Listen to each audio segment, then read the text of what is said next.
Telangana CM Revanth రెడ్డిని కలిసిన megastar Chiranjeevi అయితే తెలంగాణ రాజకీయాలను ఆయన డిసైడ్ చేయబోతున్నారంటూ వార్తలు అయితే వస్తున్నాయన్నమాట. అసలు వాళ్ళు ఎందుకు కలిశారు? అయితే రీసెంట్గా Jubilee hills MLA Maganti Gopinath గారు అనారోగ్య కారణాల వల్ల చనిపోయారు. సో ఆయన చనిపోయిన తర్వాత మళ్ళీ ఉప ఎన్నికలు చేస్తామని చెప్పేసి మనకు ప్రభుత్వం కూడా చెప్పింది. సో అక్కడ ఎమ్మెల్యేగా ఎవరు నిలబెడితే బాగుంటుంది, ఎవరు గెలిస్తే బాగుంటుంది అని చెప్పేసి ఒకవైపు బీఆర్ఎస్, ఇంకోవైపు కాంగ్రెస్, ఇంకోవైపు బీజేపీ అందరూ కూడా పోటాపోటీగా ఇక్కడ ఉప ఎన్నికల్లో పాల్గొనాలని చెప్పేసి అందరూ కూడా ఇక్కడ అంటే అందరిని ఇంప్రెస్ చేయడానికి ఏదో రకంగా ట్రై చేస్తూనే ఉన్నారు. అయితే ఇప్పుడు కాంగ్రెస్ తరపున ఎవరిని నిలబెడితే బాగుంటుంది అని చెప్పేసి రేవంత్ రెడ్డి గారికి కొన్ని సలహాలు కూడా చిరంజీవి గారు ఇచ్చారు, అందుకోసమని కలిశారు అనే విధంగా కూడా సోషల్ మీడియాలో కథనాలు వినిపిస్తున్నాయి. కాకపోతే ఇందులో ఏమాత్రం కూడా నిజం లేదు. అంటే ఒక వ్యక్తి ఎవరైనా కలిసినప్పుడు ఏదైనా ప్రజెంట్ ట్రెండింగ్ ఇష్యూ ఉంటే ఇక దాని గురించే మాట్లాడని చెప్పేసి చాలా మంది కూడా మాట్లాడుకుంటూ ఉంటారు.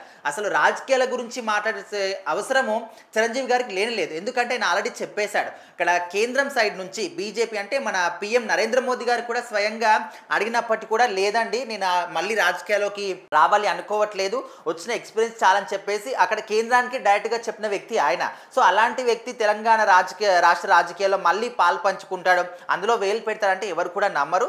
జస్ట్ మర్యాదపూర్వకంగా సీఎం గారిని కలవడం జరిగింది. ఎందుకంటే సినిమా ఇండస్ట్రీకి రాజకీయాలకి సత్సంబంధాలు కొనసాగితేనే వాళ్ళకు ఫ్యూచర్లో ఏదైనా సినిమాలు తీసుకోవాలన్నా, లేకపోతే టికెట్ల పెంపుకైనా, లేకపోతే ప్రీమియర్ షోస్ కావాలన్నా అండ్ రకరకాలు ఉంటాయి. ఇప్పుడు ఒక సినిమా షూటింగ్ చేయాలంటే ప్రభుత్వం సైడ్ నుంచి చాలా మటుకు పర్మిషన్స్ ఉండాలి ఖచ్చితంగా. సో అందుకోసమని వాళ్ళు రాజకీయ సభ్యులతోని మంచిగా కొంచెం సత్సంబంధాలు మెయింటైన్ చేయడానికి అప్పుడప్పుడు కలుస్తూ ఉంటారు, వాళ్ళతో మాట్లాడుతూ ఉంటారు, డిన్నర్ కానీ లంచ్ లాంటివి చేస్తూ ఉంటారు. సో అంత మాత్రాన్నే అక్కడ రాజకీయాల్లో కూడా పాల్పంచుకుంటారు. ఇంకేమనంటే కాంగ్రెస్లో కూడా చిరంజీవి గారు రాబోతున్నారు, అందుకోసమనే కలిసాడనే విధంగా కూడా మాట్లాడుకుంటారు. ఏదేమైనప్పటికీ ఒకవైపు తెలుగు సినిమా ఇండస్ట్రీకి సంబంధించినటువంటి కార్మికులు కూడా బంద్ అని చెప్పేసి, షూటింగ్ చేయమని చెప్పేసి, వేతనాలు పెంచాలని ఇక్కడ బంధులు చేస్తున్నారు. సో ఇట్లా కొన్ని కారణాలు, కొన్ని రీజన్స్ కూడా ఉంటాయి, సమస్యల గురించి కూడా మాట్లాడి ఉండొచ్చు. ఏదేమైనప్పటికీ సీఎం రేవంత్ రెడ్డి గారిని చిరంజీవి గారు మాత్రం మర్యాదపూర్వకంగా కలవడం జరిగింది. సో అంతకుమించి రాజకీయాల గురించి కానీ ఏ మాత్రం కూడా మాట్లాడినటువంటి సందర్భాలు లేవని చెప్పేసి కూడా వాళ్ళు కూడా చెప్తున్నారు.